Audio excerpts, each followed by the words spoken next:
Okay. My screen is visible. You all are able to see my screen? Yes? Okay. So, students, we have started our lesson number 4 of history in previous lecture. Okay. So, in that we have studied the struggle before 1857, and in that we have seen some farmers and common people's struggle. Okay. And we have studied about Umaji Naik also. Okay. And one thing we have skipped, this pink color part. There they have mentioned one type of rebellion. Okay. rebellion म्हणजे उठाव. जे काही लढे झाले त्यापैकी एका उठावाबद्दल आपल्याला इथे सांगितलं आहे. ते लास्ट लेक्चरला स्किप झालं होतं. So we are going to start with that only. Okay. See what is Paika rebellion. Paika rebellion म्हणजे पायकांचा उठाव. ओके. पायकांचा उठाव. See, from medieval times there was a system of paikas existing in Odisha. Odisha मध्ये मध्ययुगी काळापासून पाईक पद्धती अस्तित्वात होती. Let's see what is paik. Okay. पाईक काय असतं ते पाहूया आपण आता. The standing army of various independent kings were known as paika. Okay. पायका म्हणजे काय? ओडिसा मध्ये निरनिराळी जी राज्य होती त्या स्वतंत्र राज्याची जी स्पेशल स्टँडिंग आर्मी होती, जे खडे सैनिक होते त्यांना पाईक असं म्हणत असत. Okay. Rent free lands were granted to them for cultivation by the king. मग त्या पाईकांना, त्या सैनिकांना राजांनी काही जमिनी कसण्यासाठी दिल्या होत्या, कल्टिवेशन साठी, तिथे लागवडीसाठी दिल्या होत्या मोफत. Okay. The paikas earn their livelihood through it. मग त्या जमिनींवर लागवड करून आणि तिथलं पीक उत्पादन घेऊन ते सैनिक आपला स्वतःचा उदरनिर्वाह करत असत. In return they were supposed to stand by the king's side in case of eruption of war. मग त्या बदल्यात त्यांनी काय करायचं होतं, जर युद्धाचा कोणताही प्रसंग उद्भवला तर त्यामध्ये आपल्या राजाच्या बाजूने लढाईला त्यांनी तयार व्हायचं, राजाच्या बाजूने लढण्यासाठी उभं राहायचं, असा त्यांचा करार होता. ओके. पाईक म्हणजे ते सैनिक होते ज्यांना खडे सैनिक असं म्हटलं जात होतं. ओके. स्टँडिंग आर्मी म्हणजे काय की राजा, तिथल्या स्वतंत्र प्रदेशाचा राजा त्या सैनिकांना लाईव्हलीहूड, त्यांचं जो काही उदरनिर्वाह आहे तो कमवण्यासाठी त्याला शेती द्यायचा आणि ती शेती कसून किंवा तिच्यावर लागवड करून ते शिपाई स्वतःचा उदरनिर्वाह चालवायचे आणि त्या बदल्यात त्या शिपायांना राजाच्या बाजूने नेहमी उभं राहावं लागायचं. मग ती कोणती लढाई असेल तर त्यामध्ये त्या प्रसंगी राजाच्या बाजूने त्यांनी उभं राहायला हवं होतं. Okay. In 1803 the English conquered Odisha. मग 1803 मध्ये काय झालं, इंग्रजांनी ओडिशा हे राज्य जिंकून घेतलं. They took over the hereditary rent free lands granted to the paikas. मग राजांनी जे पायकांना वंश परंपरागत ज्या काही जमिनी दिल्या होत्या, ज्या जमिनी त्यांच्यासाठी होत्या, पायकांसाठी होत्या, त्या जमिनी इंग्रजांनी नेहमीप्रमाणे काढून घेतल्या, हिसकावून घेतल्या. Okay. This made the paikas angry. त्यामुळे जे पाईक होते ते शिपाई खूप संतापले. Similarly common man's life had also become miserable because of rise in salt price due to tax imposed on it by the British. आणि त्यासोबतच ओडिसामधील जे सैनिक सोडून जी काही सामान्य लोक होती, त्या सामान्य लोकांचं जीवन सुद्धा एकदम विस्कळीत झालं होतं, असह्य झालं होतं, कारण इंग्रजांनी मिठावर कर लावला होता. ओके. मिठावर कर लावल्यामुळे मिठाची किंमत वाढली होती आणि मीठ तर हे सामान्य माणसाला रोज गरजेची गोष्ट आहे, त्यामुळे सामान्य माणूस सुद्धा संतापला होता. This resulted in an armed rebellion of Paikas against the British in 1817. Bakshi Jaganbandhu Vidyadhar led this revolt. मग यामुळेच काय झालं, सगळ्यांना जे काही सामान्य लोक होते, जे पाईक होते, त्या सगळ्यांना इंग्रजांचा राग येऊ लागला आणि त्यांनी इंग्रजांविरुद्ध सशस्त्र उठाव केला. आणि या उठावाचं लेड म्हणजे नेतृत्व कोणी केलं? बक्षी जगनबंधू विद्याधर यांनी केलं. येस, समजलं? पायका रिबेलियन, पायकांचा उठाव. Okay. Yes, this we have missed. Rest we have studied. Okay, so we are going to study about causes of the struggle of 1857. आता 1857 चा लढा झाला हे तर आपल्याला माहित झालं. कशा प्रकारे कोणकोणत्या ठिकाणी लढा करण्यात आला. ओके, जसं की लाईक बराकपूर मध्ये जी काही सैन्यांची तुकडी होती त्यांनी उठाव केला ब्रिटिश सत्तेविरुद्ध. ओके, उमाजी नाईकांनी ब्रिटिश सत्तेविरुद्ध उठाव केला. म्हणजे एकेका प्लेस मध्ये तिथल्या लोकांनी एकत्र येऊन इंग्रजी सत्तेविरुद्ध उठाव करायला सुरुवात केली. मग या उठावाची काही कारणे असतील, ती कारणे आपण पाहणार आहोत. Causes for the struggle of 1857, 1857च्या लढ्याची कारणे. See, during pre British period there were many kingdoms in India. इंग्रज आपल्या भारतात येण्या अगोदर भारतात खूप राजवटी होत्या. Okay, whatever changes took place at the center never affected the village system. त्यामुळे राजवटींमध्ये काही बदल झाला तरी जो काही गाव होता, राजाच्या क्षेत्रात जरी काही बदल झाला तरी गावावर त्याचा परिणाम होत नसे. गावातली जी काही सिस्टीम आहे ती तशीच चालू राहायची. The village system continued as it is, but the British changed the prevalent system and tried to set up a new system. पण जेव्हा ब्रिटिशांनी आपल्या भारतात प्रवेश केला तेव्हा त्यांनी जी काही प्रचलित व्यवस्था, जी काही सिस्टीम होती, जी ऑलरेडी प्रिव्हॅलंट सिस्टीम होती, जी चालत आलेली प्रचलित व्यवस्था होती, ती बदलून they try to set up a new system, त्यांनी नवीन व्यवस्था निर्माण करण्याचा प्रयत्न केला. Looking at the changing nature of village system created a feeling of instability and insecurity in the minds of the people.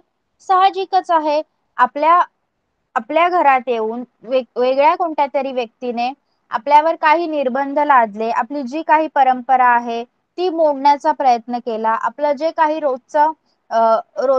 रोजच्या गोष्टी आहेत, सकाळी उठणे, नंतर काही करणे, ओके, या ज्या काही रेग्युलर थिंग्स आहेत त्यामध्ये जर कोणी बदल करण्याचा प्रयत्न केला तर तुम्हाला राग येतो की नाही? सांगा. Other than your family member, जसं कोणीतरी आलाय आपल्या घरी पाहुणा आणि त्यांनी आपल्या ज्या काही दैनंदिन गोष्टी आहेत त्यामध्ये बदल करण्याचा प्रयत्न केला तर तुम्हाला राग येणार की नाही? सांगा मला. It's a common thing, it's a natural. Okay, आपण ही नॅचरल रिएक्शन दाखवणारच, आपल्याला त्या गोष्टीचा किंवा त्या व्यक्तीचा राग येणारच. तसंच इथे सुद्धा झालं. लोकांना जे गावातले लोक होते त्यांना त्या गोष्टीचा राग येऊ लागला, त्यांना इनसिक्युरिटी वाटू लागली. जनतेच्या मनात अस्थिरता आणि असुरक्षितता निर्माण झाली इंग्रजांबद्दल, कारण त्यांनी त्यांची जी काही पारंपरिक व्यवस्था होती ती बदलण्याचा प्रयत्न केला. ओके, सो कॉजेस दिलेले आहेत त्याचे 1857चा उठाव होण्यामागची कारणे. फर्स्ट आहे economic causes. What are the economic causes? आर्थिक कारण कोणकोणती होती? See, the British introduce new revenue system to increase their income. आपण पाहिलंच आहे, नवीन रेव्हेन्यू सिस्टीम ब्रिटिशांनी इंट्रोड्यूस केली भारतामध्ये. येस, आठवते तुम्हाला? In the previous lesson we have studied about a revenue system which were introduced by British in India. Okay, so the British introduced new revenue system to increase their income. इंग्रजांनी त्यांचा income वाढवण्यासाठी, त्यांचं आर्थिक उत्पन्न वाढावं यासाठी नवीन महसूल पद्धती भारतामध्ये चालू केली. Taxes were forcibly extracted from the farmer, आणि या पद्धतीमध्ये शेतकऱ्यांकडून जबरदस्ती महसुलाची वसुली केली जात होती. As a result of it the agriculture system collapse, आणि याचा परिणाम काय झाला? जी शेती व्यवस्था होती ती कोलमडून पडली. It got collapsed. To sell the British goods in India, and enjoy profit was the policy of the British. Okay, मग इंग्लंडच्या बाजारपेठेतील माल भारतात येऊन संपवायचा आणि त्यामुळे भारताला फायदा होईल. Sorry, to sell the British goods in India and enjoy profit was the policy of British. ब्रिटिशांचं धोरण काय होतं, ब्रिटिशांची पॉलिसी काय होती, जो काही इंग्लंडचा माल आहे, इंग्लंडमध्ये पिकलेला किंवा इंग्लंडमध्ये बनवला गेलेला, इंग्लंडच्या बाजारपेठेतील जो काही माल आहे तो येऊन भारतात संपवायचा आणि त्याचा लाभ इंग्लंडला होणार, इंग्रजांना होणार. ओके, आणि त्याचा लाभ घ्यायचा, प्रॉफिट एन्जॉय करायचा, अशी पॉलिसी ब्रिटिशांची होती, असं धोरण ब्रिटिशांचं होतं. They imposed heavy taxes on the local industries. मग त्यांनी याच्यासाठी काय केलं, जे काही उद्योगधंदे होते, लोकल इंडस्ट्रीज ज्या होत्या, ज्या काही भारतामधील छोट्या छोट्या इंडस्ट्रीज होत्या, लोकल इंडस्ट्रीज होत्या, उद्योगधंदे होते, कारखाने होते, त्यांच्यावर त्यांनी टॅक्सेस लावायला सुरुवात केली, कर लावायला सुरुवात केली. The handicraft and textile industry of India were ruined. मग यामुळे काय झालं, भारतात विकसित झालेली हस्तकला आणि कापड उद्योग हे सगळे संपुष्टात आले, सगळे संपून गेले. Many Indian artisan became unemployed. त्यामुळे काय झालं, भारतातील खूप कारागीर बेकार झाले, त्यांना काहीही काम उरलं नाही, त्यांच्याकडे करण्यासाठी काहीही काम उरलं नाही. They had growing discontent in their mind against the British. आणि यामुळेच काय झालं, इंग्रजांविरुद्ध त्यांच्या मनात देखील असंतोष वाढत गेला. Okay, again we will see what were the economic causes. आर्थिक कारणे काय होती, ब्रिटिशांनी आल्या आल्या आपल्याकडची जी काही रेव्हेन्यू सिस्टीम होती, महसूल पद्धती होती, तीच बदलून टाकली आणि त्यामुळे काय झालं, त्यांनी शेतकऱ्यांवर जास्त फोर्सेबली एकदम जास्त टॅक्स लावायला सुरुवात केली आणि ते शेतकऱ्यांकडून जास्त टॅक्स घेऊ लागले, जास्त महसूल घेऊ लागले आणि त्यामुळे काय झालं, जी ऍग्रिकल्चर सिस्टीम होती ती कोलॅप्स झाली, शेती व्यवस्था पूर्णपणे कोलमडून पडली. आणि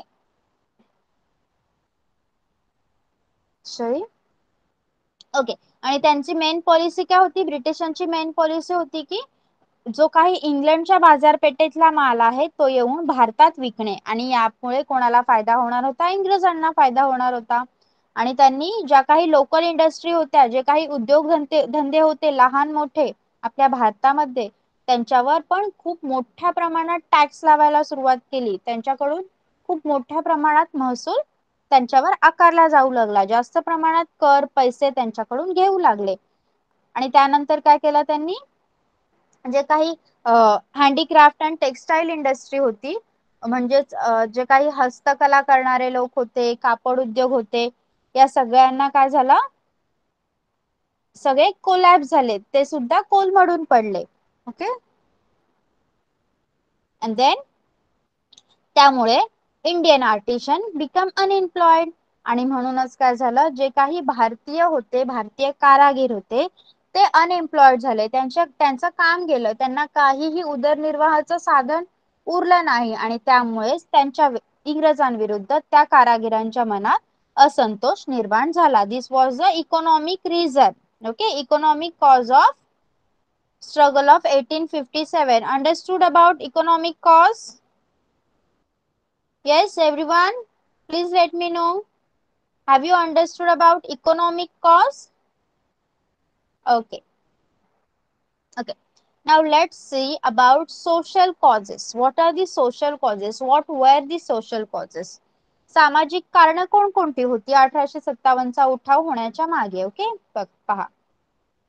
The Indians felt that the Britishers were interfering in the culture, tradition and customs of India. बघा, आपल्या भारतात खूप काही चालीरीती, रूढी परंपरा अगोदरपासून चालू होत्या. ओके, पेशवांच्या काळापासून, वैदिक काळापासून. येस, वैदिक लिटरेचर मध्ये तुम्ही पाहिलं असेल, in the 6th standard you had that lesson, 6th history. वैदिक लिटरेचर मध्ये पण खूप साऱ्या परंपरा आपल्या भारतात होत्या. मग इंग्रजांनी आपल्या चालीरीती, रूढी परंपरा यांच्या यांच्यामध्ये इंग्रज येत आहेत आणि त्याच्यात काही इंटरफेअर करत आहेत, हस्तक्षेप करत आहेत. ही गोष्ट आपल्या भारतीयांना जाणवू लागली होती. भारतीयांना असं वाटू लागलं होतं की इंग्रज आपल्या भारतात येऊन आपल्या काही परंपरा, रूढी, चालीरीती यांमध्ये हस्तक्षेप करत आहेत. Sati prohibition, widow remarriage act were correct from social point of view, but the Indians thought that it is an interference in their lifestyle and hence they were dissatisfied. पहा, सतीबंदी मी तुम्हाला सांगितलं होतं, सती प्रोहिबिशन. सती ही एक खूप वाईट आपल्याकडे असणारी परंपरा होती की एखाद्या स्त्रीच्या पतीचा जर मृत्यू झाला तर त्याच्या चितेत, त्याच्या जळणाऱ्या चितेत त्या स्त्रीला उडी टाकावी लागायची. ती स्त्री जिवंत असताना तिला मारलं जायचं. ओके, दिस इज सती प्रथा होती ही. आणि विडो रिमॅरेज म्हणजे पूर्वी बालविवाह केले जायचे. ओके, खूप लहान असतानाच मुला मुलींची लग्न लावली जायची. आणि त्यामध्ये जर एखाद्या स्त्रीचा नवरा वारला, एखाद्या स्त्रीच्या पतीचा मृत्यू झाला तर आणि ती छोटी असेल भरपूर, तर तिला तसंच ठेवलं जायचं, पण तिचं दुसरं लग्न केलं जात नव्हतं. ओके, मग ह्या सगळ्या पद्धती इंग्रजांनी बंद केल्या. त्या सामाजिक दृष्टीने योग्य होत्या, हो की नाही सांगा मला. What you think? ह्या सती प्रोहिबिशन झालं, विडो रिमॅरेज ऍक्ट झाले, हे करेक्ट आहेत की नाही सांगा मला. येस, सतीबंदी झाली, विधवा विवाहाचा कायदा मंजूर झाला. Yes, that changes were correct. Okay, changes are correct.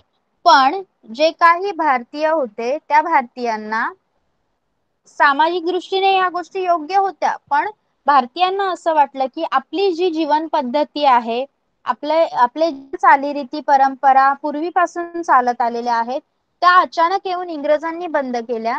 त्यामुळे त्यांना असं वाटलं की ते आपल्या जीवन पद्धतीमध्ये हस्तक्षेप करत आहेत. ओके, आणि त्यामुळे ते असंतुष्ट बनले. They were डिससॅटिस्फाईड. Okay, understood about the social causes. सामाजिक कारणे कोणती होती समजलं? Yes. Now we have studied economic causes, social causes, and now the next is political causes. What were the political causes behind? See, after 1757, the British took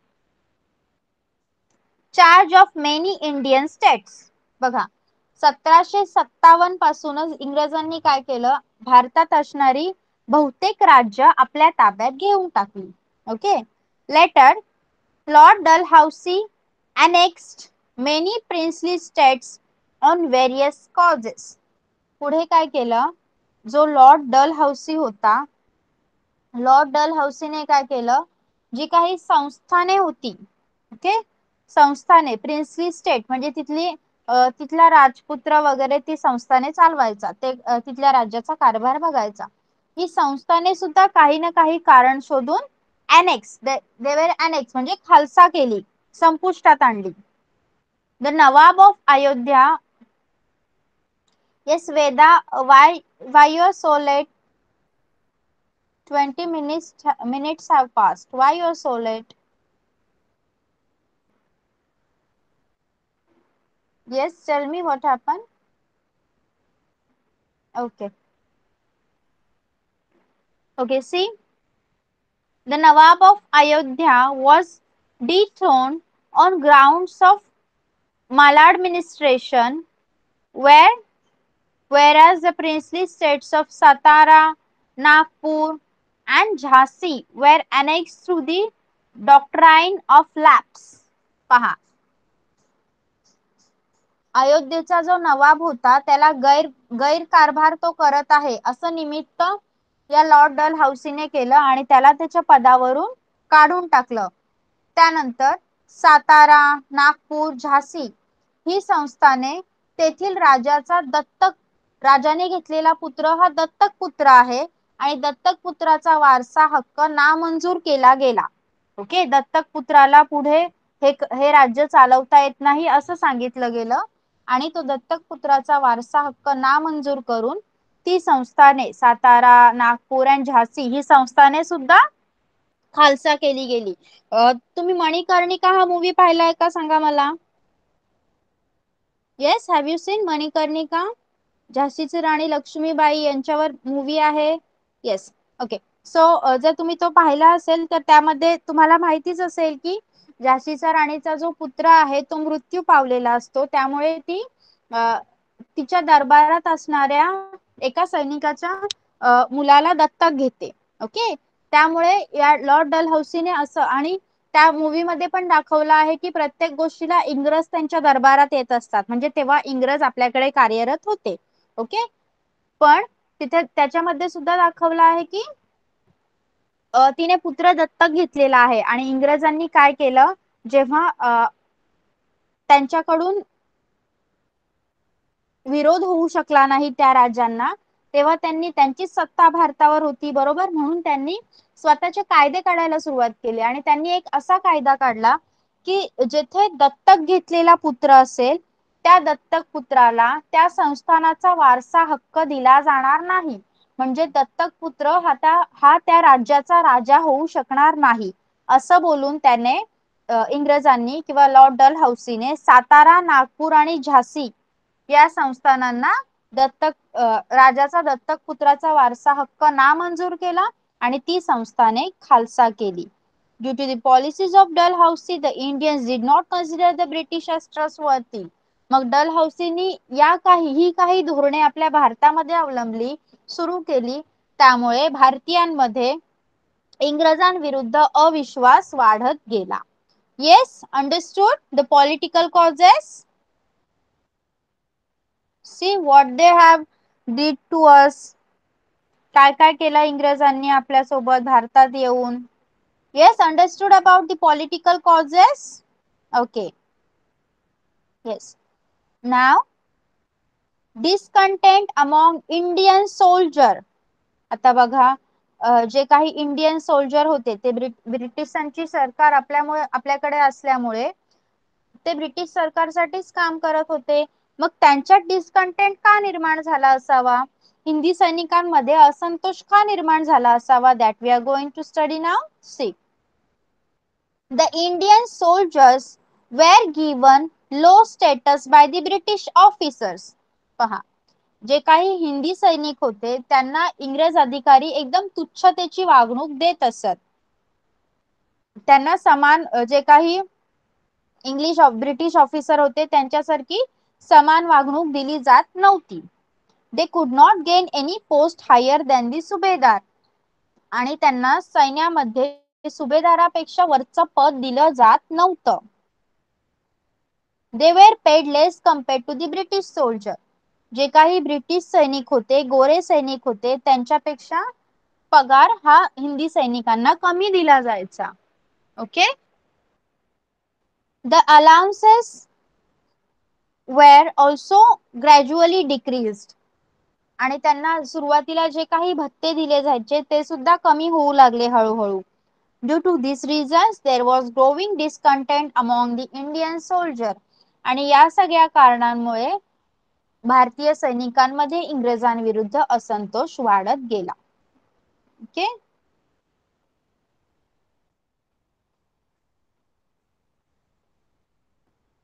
now the immediate cause. What are the immediate causes. तत्कालीन कारण काय होतं, तेव्हाचं कारण काय होतं. In 1856, बघा आता 1856 पर्यंत आपण पोहोचलो. 1857 ला उठाव झालेला आहे, आपण 1856 पर्यंत पोहोचलो आहोत. See what happened in 1856. In 1856, the British provided long Enfield rifles to the Indian sepoys. See, ब्रिटिशांनी 1856 साली हिंदी सैनिकांना लांब पल्ल्याच्या एनफिल्ड नावाच्या बंदुका दिल्या. एनफिल्ड रायफल दिल्या, एनफिल्ड नावाच्या बंदुका दिल्या भारतीय सैनिकांना. The sepoys were required to bite the end of the cartridges. आणि त्यामध्ये जी काही काडतुसे वापरली जायची त्या काडतुसांच्या मागचं आवरण हे दाताने तोडावं लागायचं. Okay okay. मोठ्या बंदुकी दिल्या गेल्या त्यामध्ये काडतुसं भरावी लागायची आणि ती काडतुसं भरण्याआधी त्याचं जे मागचं आवरण आहे, मागचा जो पार्ट आहे त्याला दाताने तोडावं लागायचं. सिपॉय म्हणजे शिपाई. ओके, सैनिक, शिपाई. The news spread out that these cartridges were made in the fats of cow and pig. Okay. मग असं सांगितलं गेलं, अशी बातमी पसरली त्या हिंदी सैनिकांच्या तुकड्यांमध्ये, भारतीय सैनिकांच्या ज्या काही तुकड्या होत्या त्यामध्ये अशी माहिती पसरली की या काडतुसाला, या कार्ट्रिजेसला गायीची आणि डुकराची चरबी लावलेली आहे. Okay, smeared in the fats of cow and pig म्हणजे त्याला गायीची आणि डुकराची चरबी लावलेली आहे. मग यामुळे काय झालं पहा, due to this the religious sentiments of Hindu and Muslim sepoys were hurt and made them unhappy. यामुळे काय झालं, जसं हिंदू धर्मात गायीला पूजलं जातं तसं मुस्लिम धर्मामध्ये डुकराला देखील कदाचित ते लोक त्याबद्दल हात लावत नाही किंवा काहीतरी स्पेसिफिक रिझन असणार आहे. त्यामुळे ते मुस्लिम सैनिक होते त्यांच्यामध्ये सुद्धा असंतोष निर्माण झाला. ओके, म्हणजेच त्या कार्टिजेसला गायीची आणि डुकराची चरबी लावलेली होती म्हणून हिंदू आणि मुस्लिम सैनिकांच्या धार्मिक भावना दुखावल्या. ओके, त्यांच्या धार्मिक भावना दुखावल्या गेल्या and because of they made unhappy आणि म्हणूनच त्या सैनिकांमध्ये असंतोष निर्माण झाला. ओके, हे कारण होतं सैनिकांमध्ये असंतोष निर्माण होण्याचं. ते इंग्रज सरकारसाठीच काम करत होते पण त्यांच्या धार्मिक भावना दुखावल्या गेल्यामुळे ओके त्यांनी उठाव केला. नाव द आउटबस्ट.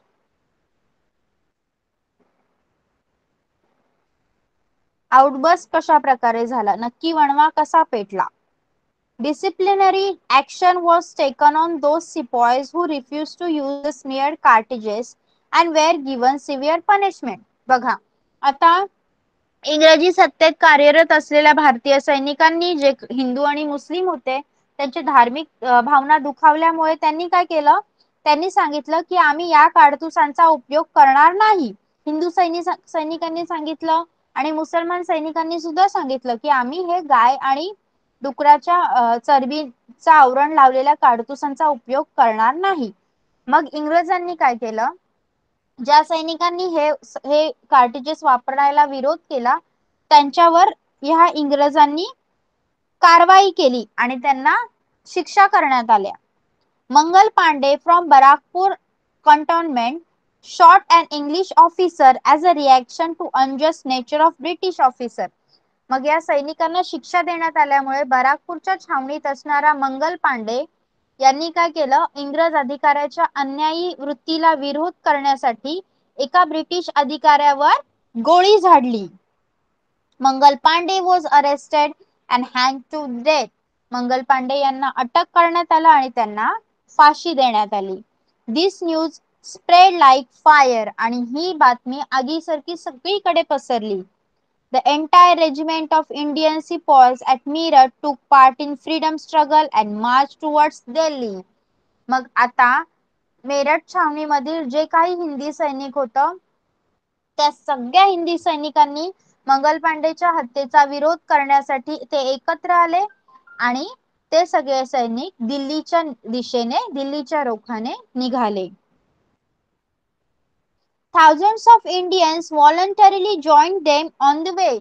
आणि त्यांच्या सोबत हजारो नागरिक सुद्धा उत्स्फूर्तपणे एकत्रित आले. They handed over the leadership of the freedom struggle to Mughal Emperor Bahadur Shah and proclaimed him as the Emperor of India. मग त्यांनी मुघल बादशाह बहादूर शाह याच्याकडे या लढ्याचं नेतृत्व दिलं आणि भारताचा सम्राट म्हणून त्या मुघल एम्पेरर बहादूर शहाला मिरवण्यात आलं. Okay, understood sorry, understood till here? If you want to know in detail about Mangal Pandey, you can see a movie. Okay, you can see a movie. Amir Khan has acted in this. Mangal Pandey सुद्धा movie आहे आणि तो तुम्ही पाहू शकता. Okay, त्यामध्ये हे सगळं दिलेलं आहे. What was the story behind that आणि कशा प्रकारे त्यांना फाशी देण्यात आली. Yes, understood till here? Tell me. Okay, so you have to answer some of my question.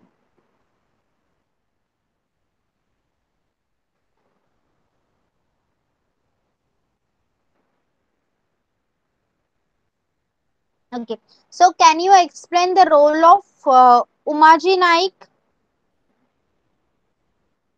in the struggle of 1857? Role of Umaji Naik. 1857च्या स्वातंत्र्य लढ्यात उमाजी नाईकांची कामगिरी तुम्ही सांगू शकता का, स्पष्ट करू शकता का? Can you explain? Anyone? Teacher, can I Mansi? Yes. Umaji Naik also gave a strong fight. He organized the Ramosis and the local youth to revolt against the British. They drew a declaration and appealed to fight against the British and overthrow the government. They inspired people in Pune, Satara, Ahmednagar, Solapur, Nashik, Bhor, etc. And in Yes. 1832, Umaji Naik was arrested and Hanged. hanged to death in Pune. Yes, good.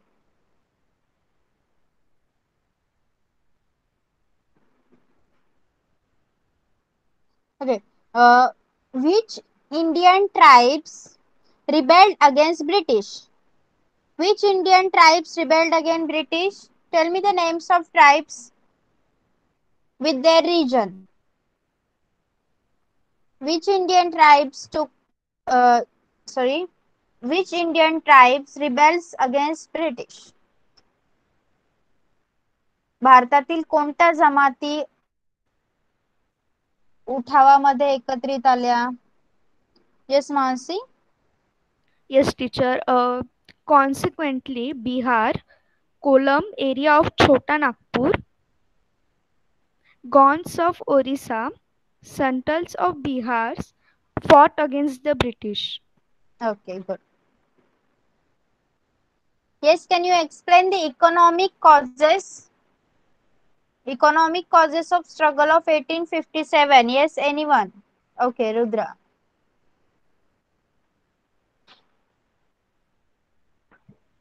Yes, ma'am. New revenue system caused impoverishment of the peasants. Taxes were forcibly collected, which resulted in collapse of agriculture system. The British imposed heavy taxes on local industries. This trade policy ruined the traditional industries and caused the loss of means of livelihood of the artisans. So there was growing discontent in the minds of Indian artisans. Okay. Now you have to see the question number 2 is explain the following statement with reason. Okay. You have to give me a reason. First is the Paikas made armed rebellion against British. इंग्रजांविरुद्ध पायकांनी सशस्त्र उठाव केला. Yes? Anyone? The Paikas made armed rebellion against the British. Why? Yes, Nidhi? Yes, ma'am. The Britishers conquered Odisha in 1803.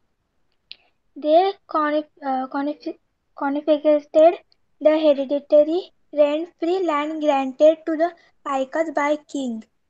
The life of common man became miserable due to tax imposed on a salt by the British. This result is armed rebellion of the Paikas against the British in 1817. Okay, good. Now, next is there was discontent among the Hindu and Muslim sepoys.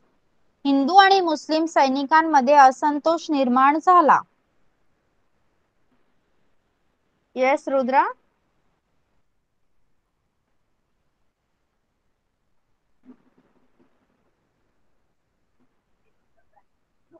Yes, miss. In 1856, the British introduced long Enfield rifles. The soldiers were required to bite the greased covering of the cartridges of, of the rifle to open them. The news spread among the soldiers that the covering of the cartridges contained the fat of cows and pigs. The religious sentiments of Hindu and Muslim soldiers were hurt and there was discontent among them. Thank you. Okay. Now, next is what were the social causes behind the struggle of 1857? What were the social causes? Yes, Mansi? Yes, teacher. The social causes behind the struggle of 1857 were the Indians felt that Britishers interfered in their culture, traditions, and customs. The British enacted Sati Prohibition Act and the Remarriage Act. These were seen as an interference in the lifestyle of the Indians. Indians resented it as it was regarded as the destruction of the way of life by the British government. Yes. Next is okay. We have completed it here only. Okay. Okay. So let's continue.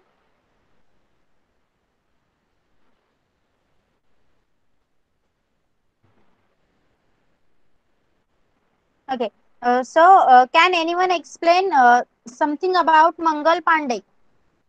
If you are asked to write a note on Mangal Pandey, what you will write in that? Yes, anyone? Teacher, can I Mansi? Yes. Yes.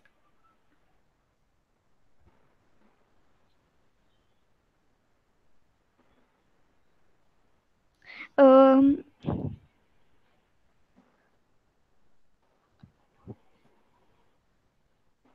Mangal Pandey was a great fighter. Mangal Pandey from Barakpur. Barakpur.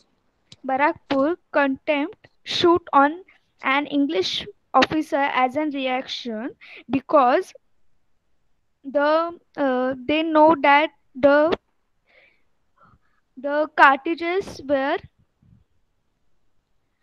cartridges were smeared in the fats of cows and pigs. So Mangal Pandey from Barakpur contempt shoot an English officer as a reaction to unjust natural of British officers. Mangal Pandey was arrested and hanged to death, and this news spread like the fire. Yes.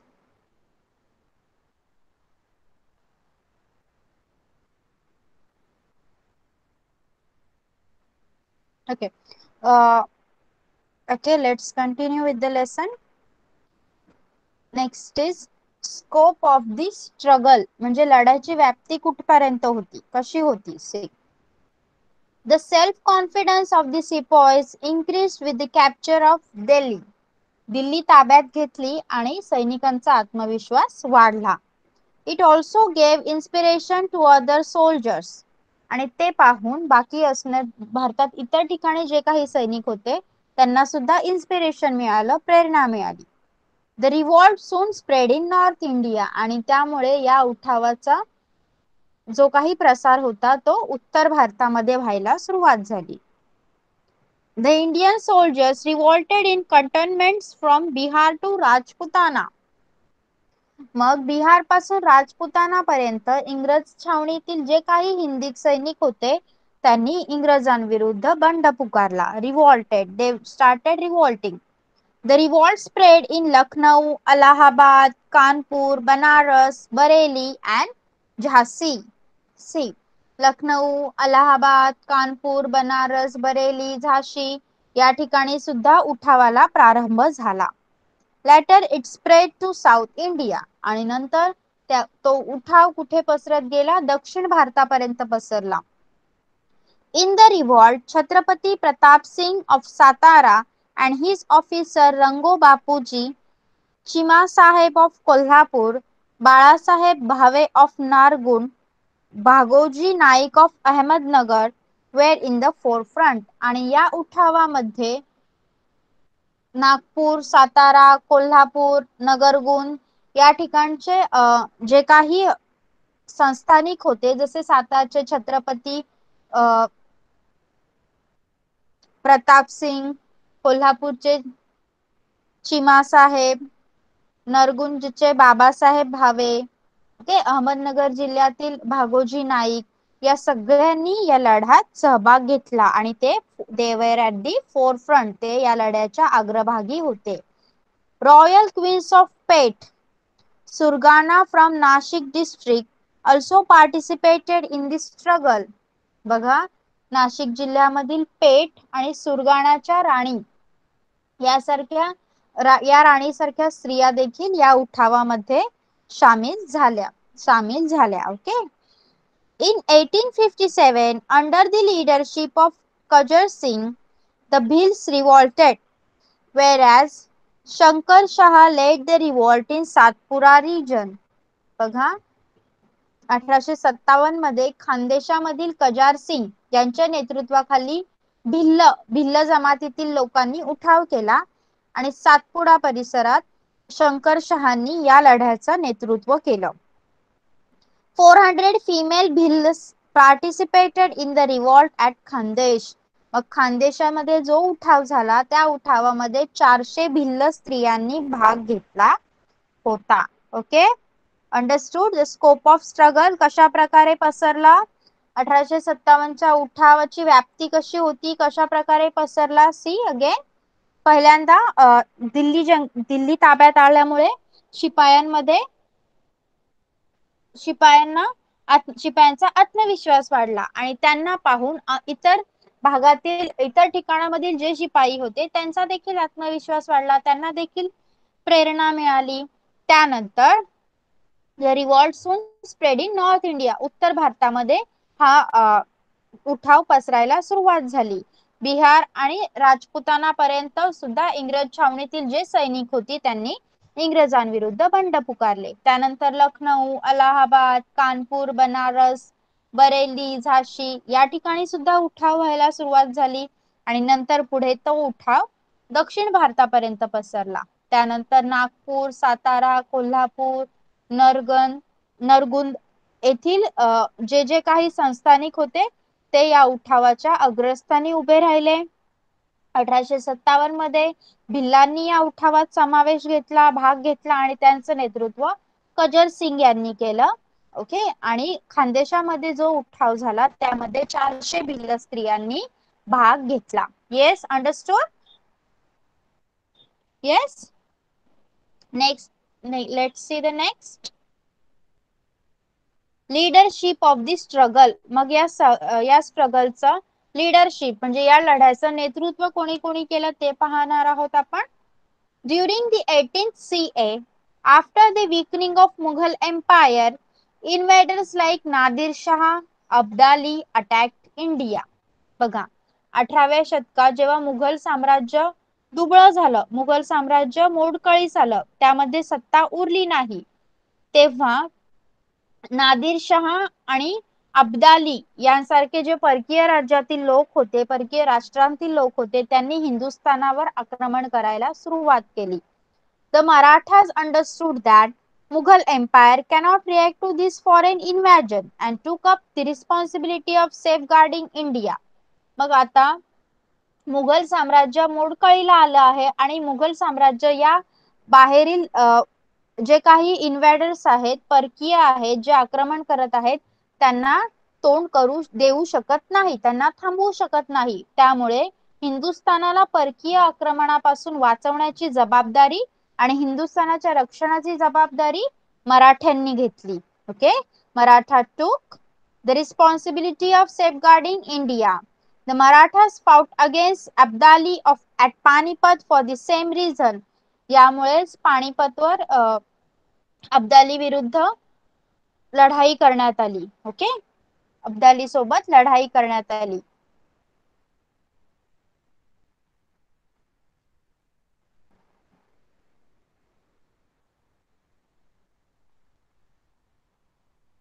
In the freedom struggle of 1857, the descendant of Mughals, Bahadur Shah, was incapable of fighting against the British.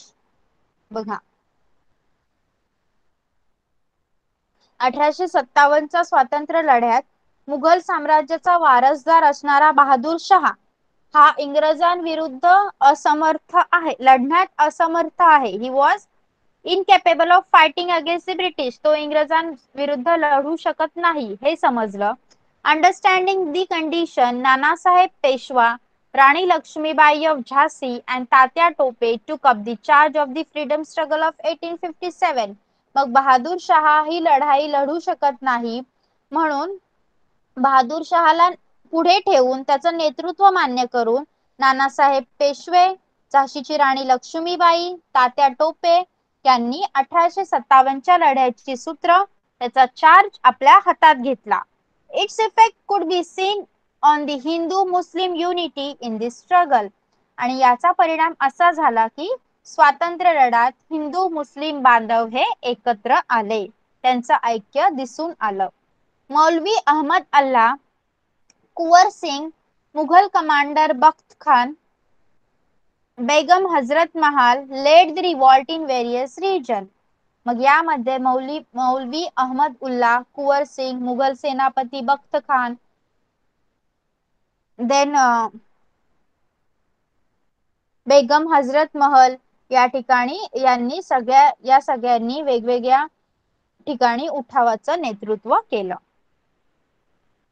The nature of revolt in Delhi, Kanpur, Lucknow, Jhansi, West Bihar was more fierce.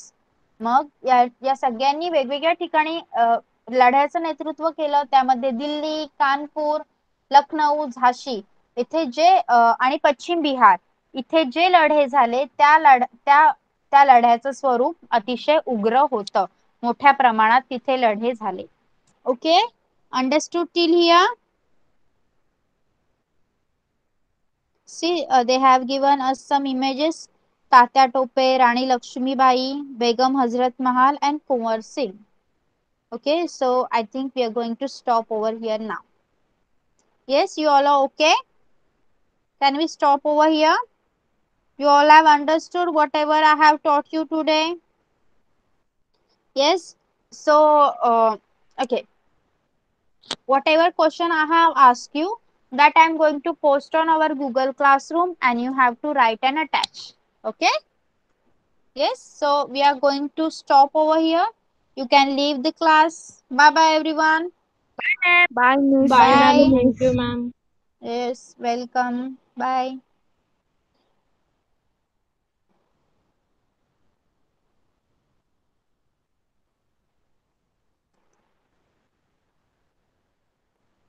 Yes, bye bye.